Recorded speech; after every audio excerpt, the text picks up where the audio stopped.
किंतु चारों तरफ फैली हुई एक विश्व की शक्ति है, सर्वव्यापी एक शक्ति, जिसको चैतन्य कहते हैं, जिसको रूह कहते हैं। ये जो जितने भी कार्य, अब देखिए कितने सुंदर फूल हैं, एक छोटे से बीज से या पौधे से कितने सुंदर फूल निकल आए।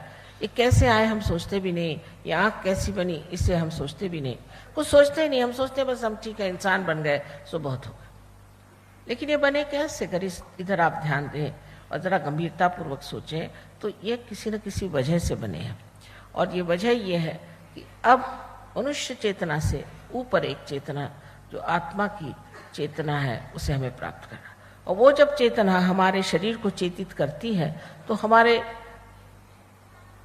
अटेंशन में, हमारे चित्त में उसका प्रकाश आ जाता है और हम नस नस में उसको महसूस कर सकते हैं। तब हम जान सकते हैं कि चारों तरफ फैली हुई चैतन्य सृष्टि है। ऐसी ठंडी ठंडी हवा हाथ में आने लग जाती है और सर के तालु भाग से भी आप देखते हैं कि कुंडलिनी जब ब्रह्मरंध्र को यानी इस तालु को छेदती है तब हम जानते हैं कि कुछ ठंडी ठंडी सी हवा आ रही। इससे हमारे अंदर सबसे पहले तो संतुलन आ जाता है।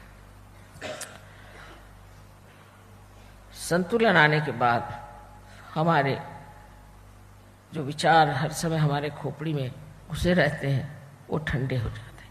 ये विचार भी हमको आते कहाँ से हैं, तो भविष्य से और भूतकाल से। हम आज वर्तमान में इस वक्त कहाँ हैं ये विचार हमें नहीं आता, क्योंकि उसमें विचार ही नहीं है। इस वक्त कुंडलिनी का जागरण हो जाता है तब आप बराबर वर्तमान में आ जाते हैं, निर्विचार। इसे निर्विचार समाधि कही है जो कि हठ योग में है। डॉक्टर साहब ने कहा वो बात ठीक है कि आजकल का जो हठ योग है ये वास्तविक में हठ योग नहीं है। पातंजल के हठ योग को आप पढ़े तो उन्होंने कहा है कि निर्विचार समाधि और निर्विकल्प समाधि पाना ही इस योग का लक्ष्य है। किंतु लक्ष्य तो हम लोग सिर्फ ये कि कुछ एक्सरसाइज करें, कुछ ये करें, ये तो बहुत ही छोटी सी चीज़ है उस अष्टांग योग की कि आप ये एक्सरसाइज करें वो करें। हम लोग भी लोगों को बताते हैं कि आप एक्सरसाइज करिए। अगर कोई शारीरिक इस तरह सी दुविधा में आपके घर ये रीढ़ की हड्डी, स्पाइनल कॉर्ड पड़ गया हो तो, किंतु कुंडलिनी स्वयं ही इतनी आतुर है। वो आपकी माँ है, आपकी व्यक्तिगत माँ है, आपकी अपनी माँ है।